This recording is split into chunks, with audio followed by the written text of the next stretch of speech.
Hello hello आ बोलिए कन्हैया भगवान की जय हो। आई हुई समाज की जय हो। सबकी जय जय राधे श्याम। हेलो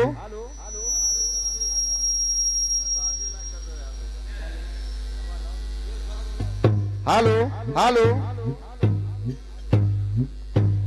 आइए एक लाइन से कहना है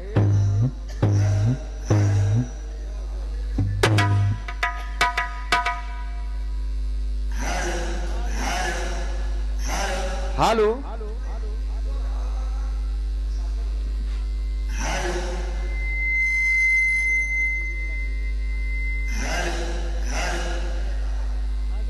हेलो तो एक लाइन भगवान कन्हैया से वंदन है। हेलो फिर चर्चा की ओर हेलो कहना है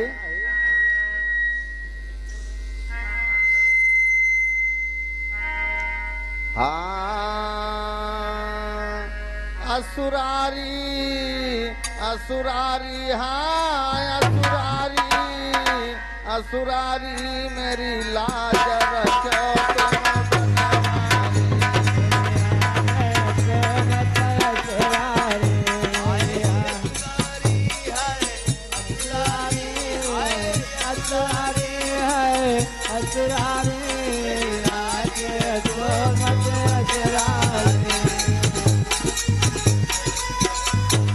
कहना है अरे एक बहे गंगा के धारा एक बहे गंगा के धारा एक बहे गंगा के धारा एक बहे गंगा के धारा तू से चंदा है उजियारा तू से चंदा है असुरारी हाँ असुरारी हाँ असुरारी मेरी आज रखो तुम बनवारी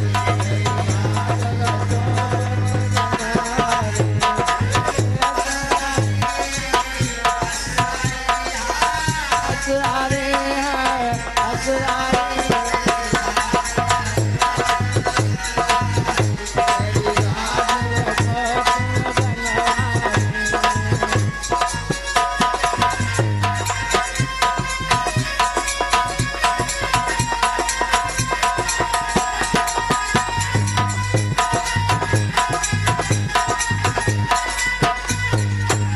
आइए बोलिए कन्हैया भगवान की। तो देखिए अभी भैया जी के द्वारा आपने बहुत मार्मिक प्रसंग श्रवण किया। हाँ। हेलो ये सब बंद काहे करते हो? बहुत बढ़िया प्रसंग श्रवण किया। हेलो। भैया ने पूरे कहानी को मत के रख दिया। अरे कहा भगवान कन्हैया की बाल लीला चल रही थी और ये एक प्रसंग कंसाबद्ध और भगवान कन्हैया देवकी को छुड़ाने के लिए गए तो देवकी कह रही है ये मेरे बेटा तब मैं छूटूंगा जब मेरे 6 लालू जो मारे गए उनको आप वापस ला दीजिए। हाँ। तो मालूम कबड्डी खेली जाए लेकिन इक्कीस न थोड़े खेली जाते आपका सतभामा रुक्मणी जामुन सबका विवाह करा दिया चाहिए है सब पूरा काम खत्म है क्या मतलब है गीत से। तो आइए आज जब भगवान कन्हैया राजा बलि के यहाँ पहुंचते हैं तो वहां पर होता क्या है मास्टर हाँ कहना है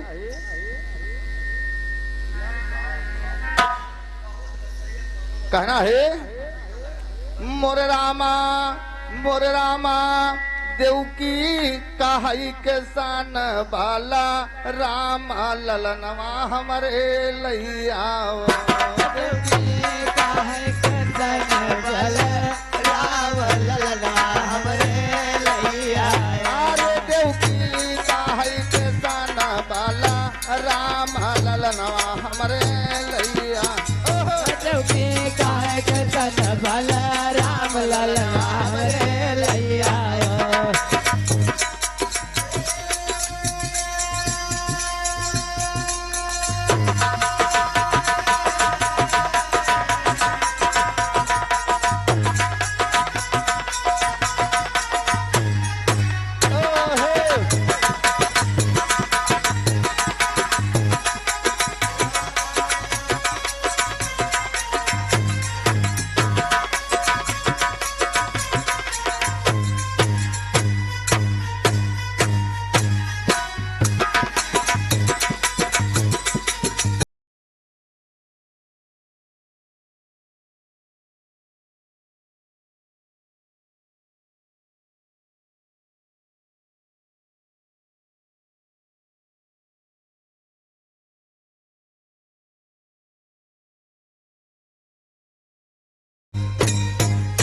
देखिए बहुत मार्मिक प्रसंग है। हाँ देवकी कहे किशन बलराम ललनवा हमरे। ले आओ। तो देखिए पुराणों का मत है कि हाँ। नाना भात राम अवतारा रामायण सतकोट। सारा तो देखिए आज भगवान कन्हैया अपने भाइयों को कहाँ पे पाते तो कवि कहता है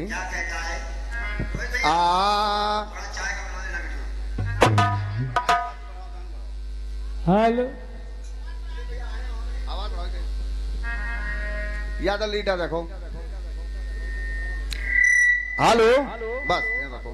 कहना है कि सुमिरो आदि गणेश भवानी तुम्हें मनाए। अरे आगे की है कथा गाई का रहन सुना। भैया आगे कहे कथा गाई का रहन सुना। और राजा बल के द्वार गए हैं श्री कृष्ण भगवान। और राजा बल के द्वार गए हैं श्री कृष्ण भगवान। ओ राजा बल के द्वार गए हैं श्री कृष्ण भगवान। बल के द्वार गए हैं श्री कृष्ण भगवान। हर कहे कन्हैया तमहे लागे ओ मोरे रामा साची कराऊं जा हार ललनवा हमरे।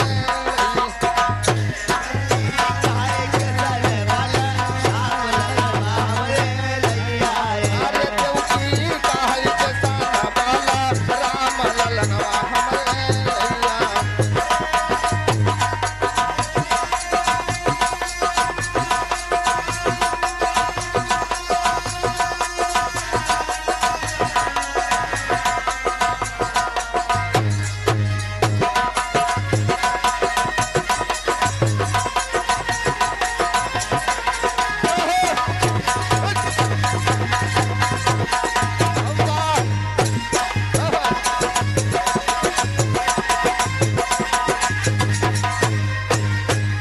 देखिए राजा बलि के यहाँ भगवान कन्हैया जाते हैं और वो क्यों वहाँ मारे गए छह पुत्र।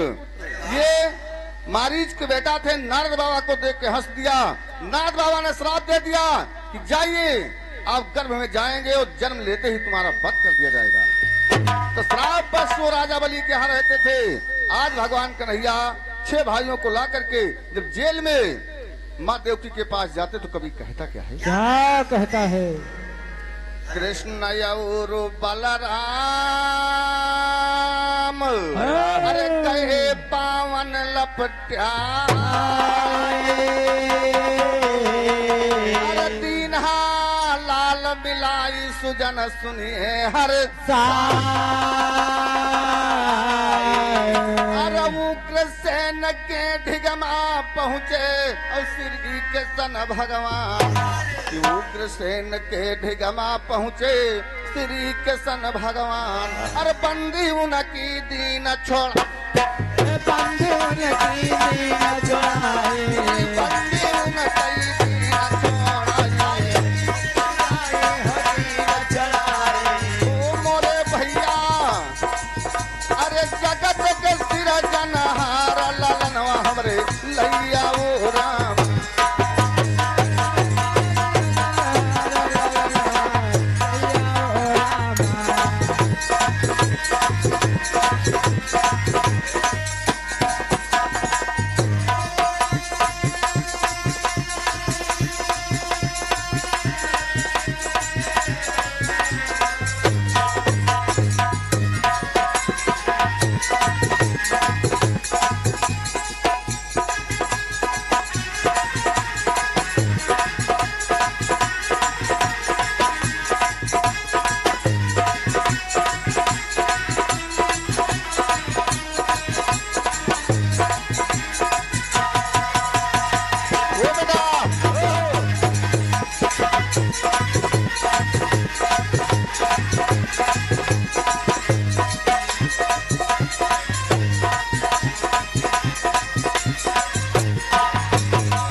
6 भाइयों को मिला करके भगवान कन्हैया अपने माता पिता के हैं पैरों की बेड़ियां खुलवा दिया और उधार जेल से बाहर निकाला तो गा देखा मेरा नाना है।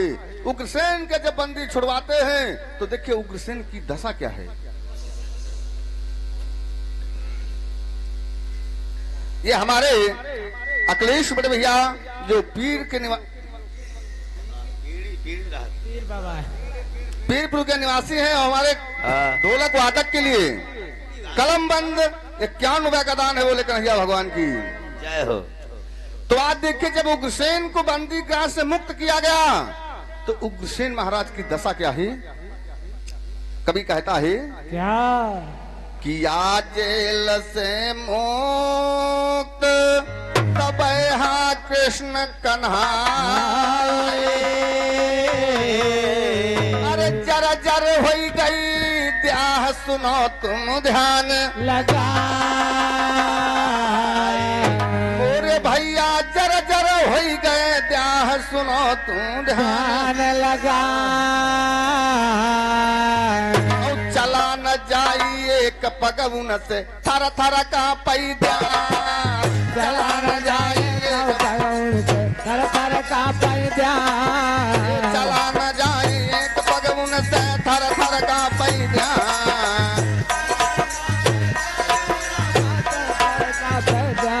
हो तर तर का पैदा और कहीं कन्हैया से तब है लाजे वो मोर रामा सुनाऊ सुजाना धरी कई ध्यान ललनवा हमरे लैया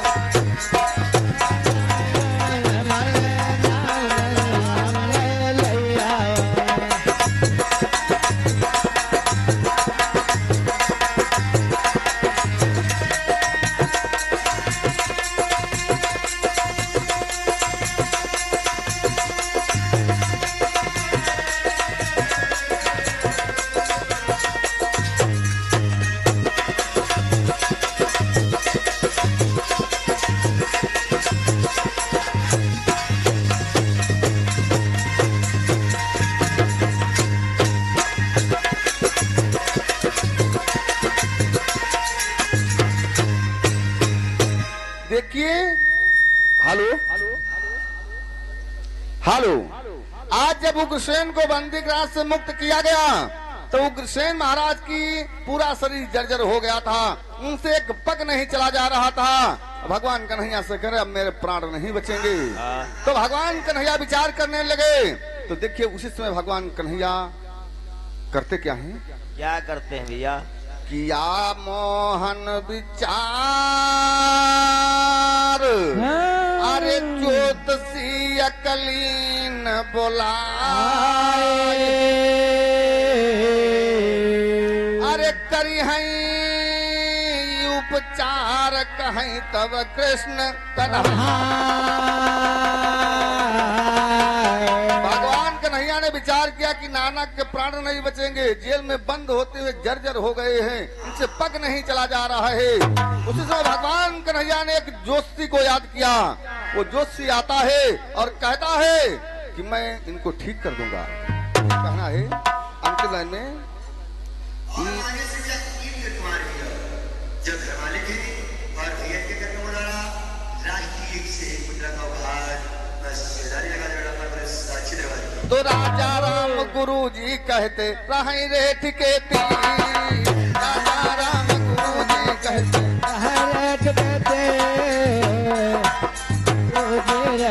रहे ठिकेती हरिया गौ कुल माँ जन्म लेने हैं वो मोर भैया सुंदर तो जाती हैया हीरा ललनवा हमरे लैया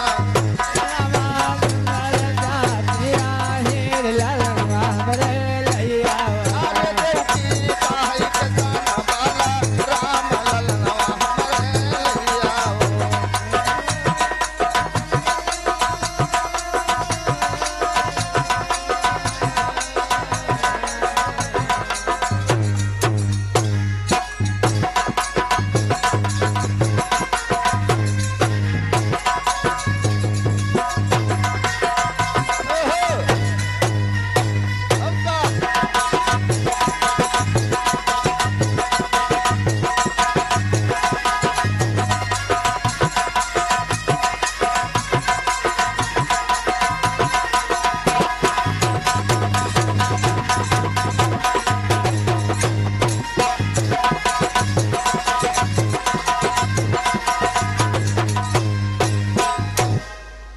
से वाणी का विराम है और सुबह की वेला है।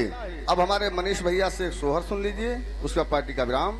बोलिए कन्हैया भगवान की जय हो।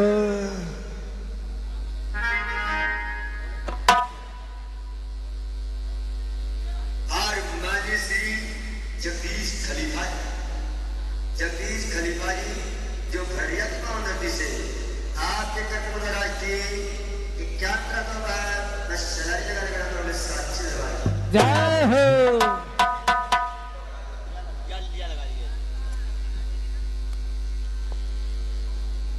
दोनों लगा। हेलो दोनों लगा दो है ना। हेलो हाँ अगले हेलो हेलो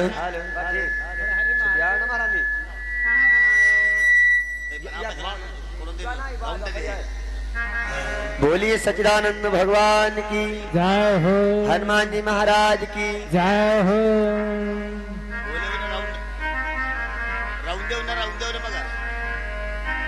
हाँ बोलिए शंकर भगवान की जय हो। वृंदावन बिहारी लाल की जय हो। हनुमान जी महाराज की। तो एक छोटा सा भजन है, फिर एक सोहर पर विवाड़ी का विराम है, नहीं महाराज जी? तो आइए एक छोटा सा भजन है नारायण दास जी का। जिस समय दुष्ट दुशासन देवी द्रौपदी की साड़ी को खींच रहा है, आज देवी द्रौपदी सोचने लगी जहां पर हमारे 5-5 पति बैठे हो वहां पर हमारी लाज जा सकती, लेकिन कोई प्रभाव नहीं पड़ा। उस समय देवी द्रौपदी ने भगवान कन्हैया को पुकारा और जब भगवान कन्हैया चलने लगे उस समय रुक्मणी ने भगवान कन्हैया का पीताम्बर पकड़ लिया और जब पीताम्बर पकड़ लिया उसमें भगवान कन्हैया रो रो करके रुक्मणी से कह रहे अरे द्रौपदी पुकारती हुई है, द्रौपदी पुकारती हुई है, कैसे नाही गई मैं हमका, द्रौपदी पुकारत हुई है, कैसे नाही गई मैं हमका, द्रौपदी पुकारत हुई है।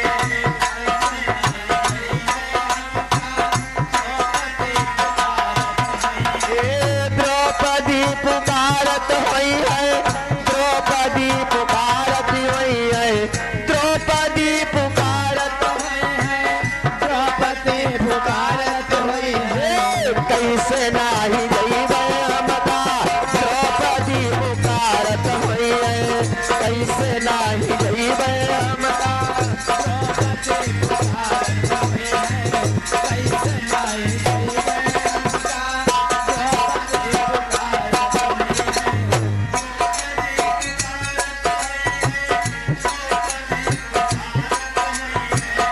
द्रौपदी पुकारत हुई है, द्रौपदी पुकारत हुई है, कैसे नाही गई मैं हमका, द्रौपदी पुकारत कैसे नहीं गई मैं हमका, द्रौपदी पुकारत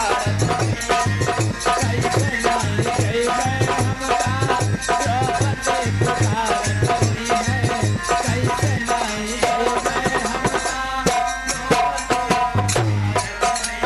और धर्म के रे खम्बा मैया पांचों पति बांधे हुई है, धर्म के रे खम्बा मैया पांचों पति बांधे हुई है, धर्म के रे खम्बा मैया पांचों पति बांधे हुई है, धर्म के रे खम्बा मैया पांचों पति बांधे हुई है, धर्म के रे खम्बा मैया पांचों पति बांधे हुई है। हुआ उनका कोई नहीं, हुआ उनका कोई नहीं, हमका निगारत हुई है, हुआ उनका कोई नहीं, हमका पुकारत हुई है, पुकारत हुई है, हमका पुकारत हुई है, हमका पुकारत हुई है, हमका पुकारत हुई है, कैसे राही गई मैं हमका, पुकारत हुई है,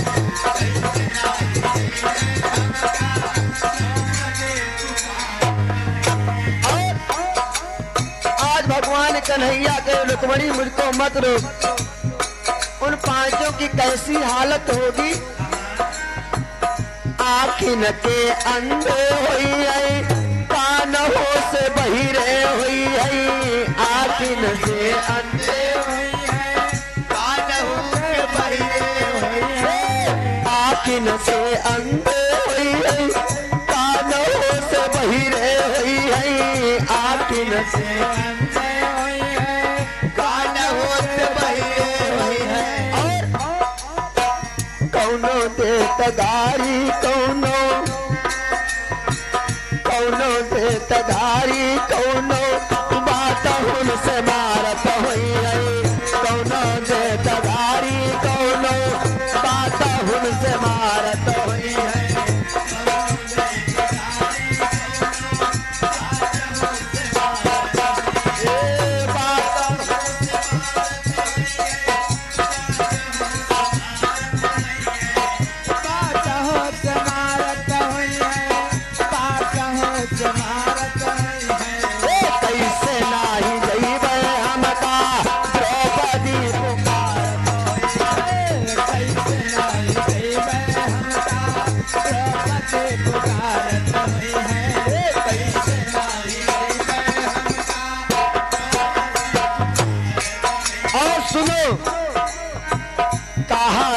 नारायण दास दोनों कार जोरे हुई है।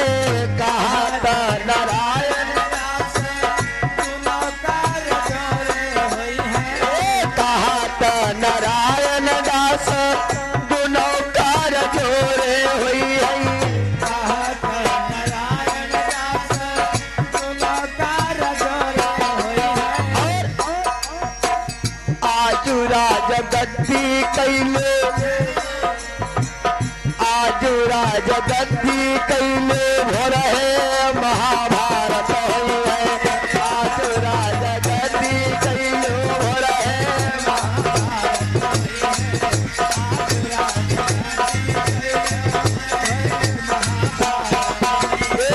भोर है महाभारत हुई है। भोर है महाभारत हुई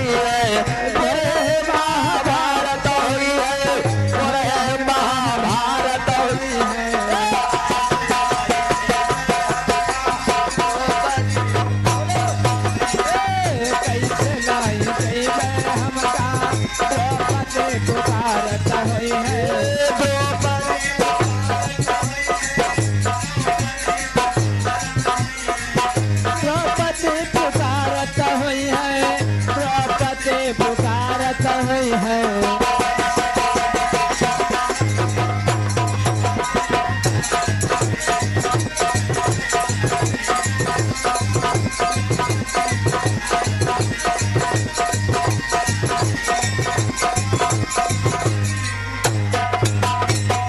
बोलिए सच्चिदानंद भगवान की, हनुमान जी महाराज की जय।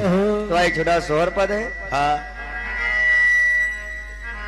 कि मोर रामा सुमिरो मई गौरी गा रेसा हो विधि कामा, नाई हो विधि कामा, नाई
तुम सा हाई सोहारा का गई बई सोहारा का गई बाई हो।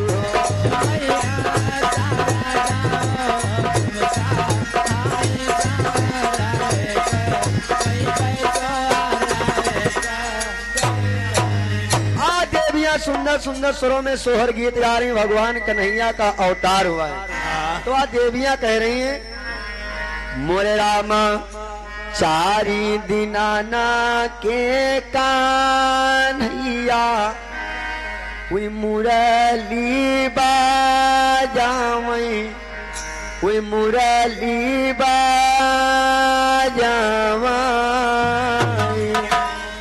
मोरे रामा चारी दिनाना के कन्हैया अरे उही मोरा ली बजावई अरे उही मोरा ली बजावई।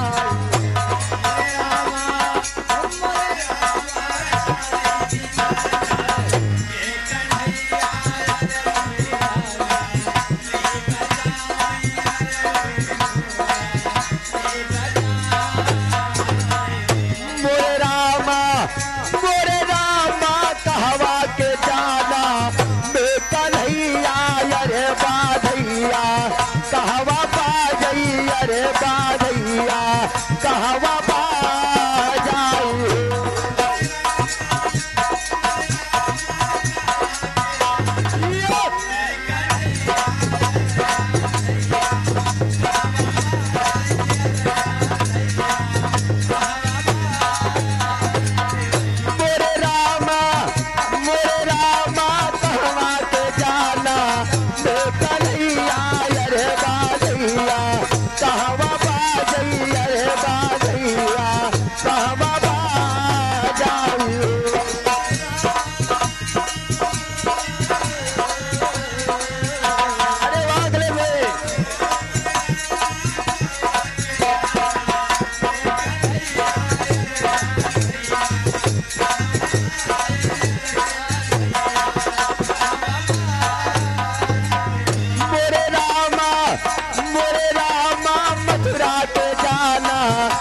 कन्हैया अरे बाधैया गोकुला बाजई अरे बाधैया गोकुला बाजाई।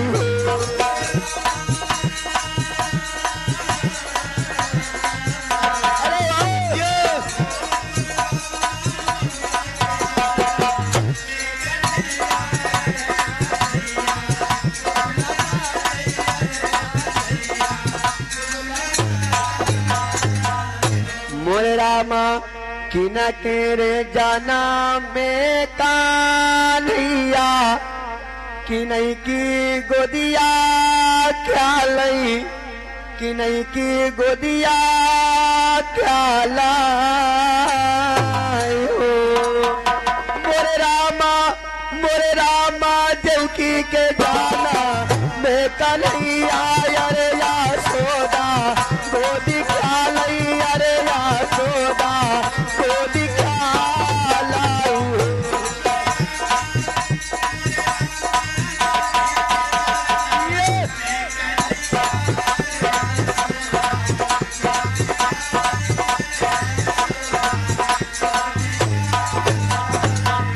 मोरे रामा काहिल के पारे हई पे लनवा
सोनवा अरे रे सामा दास डोरी अरे या सोदा बाधुला वायु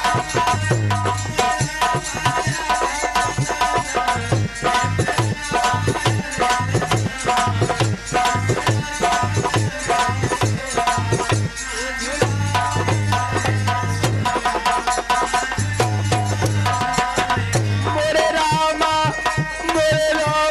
यू तो सुहारा साता लोगी अरे साथिया सब गावई अरे साथिया सब गावई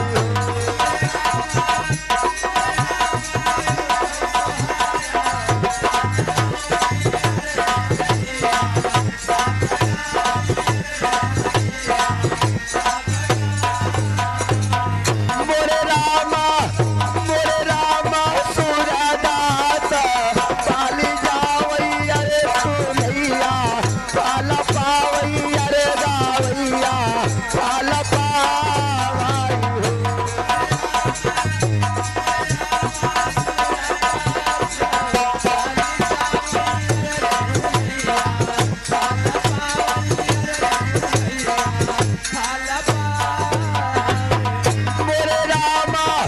मोरे रामा सूरदास पाली जावई अरे सुनैया पाल पावई अरे गावैया पाल पावई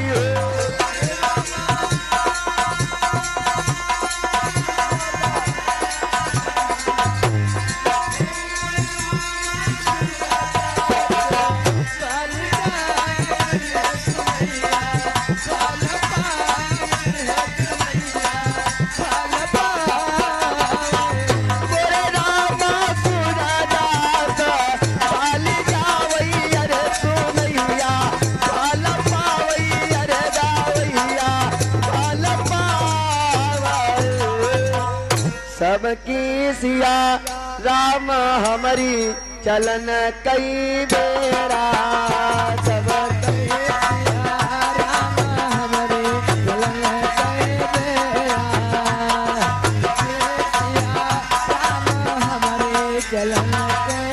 अरे हमारी चलन कई बेरा चलन कई बेरा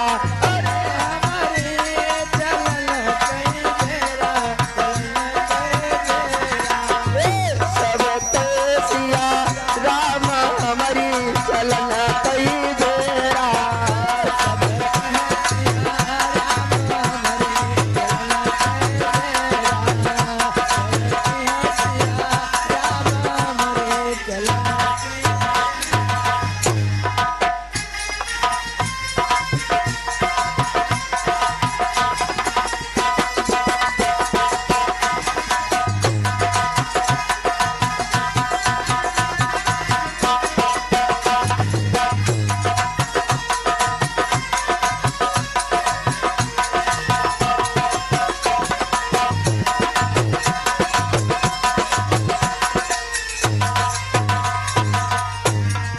अरे रामा लखन दुनो भैया लखन दुनो भैया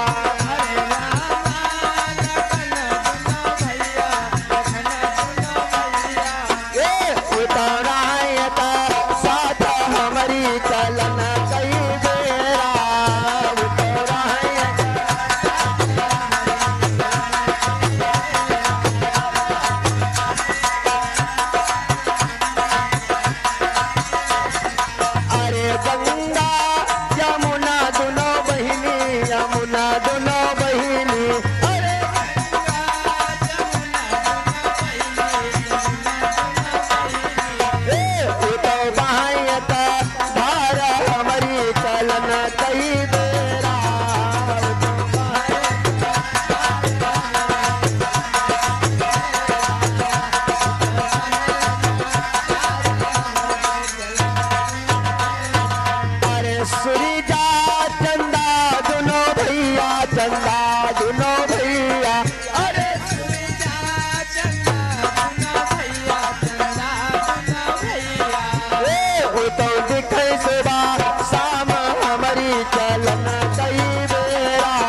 मनीष दोनों साथी, मनीष दोनों साथी।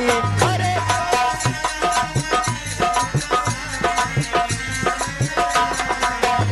ये तो रहे का साथ हमारी चलन कई बेरा, ये तो रहे।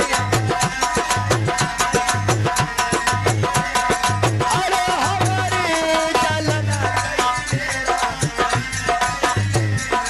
अरे हमारे चलन कई बेरा, चलन कई बेरा।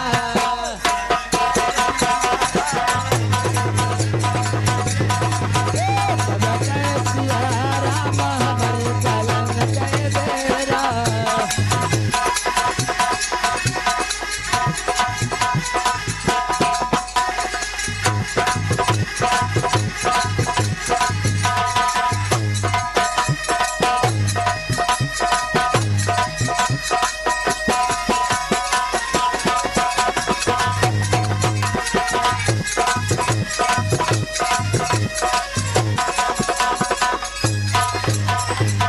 बोलिए सच्चिदानंद भगवान की, जय हो। हनुमान जी महाराज की। जय हो। भाई हमारी तरफ से विराम है और राजू भैया का प्रोग्राम है।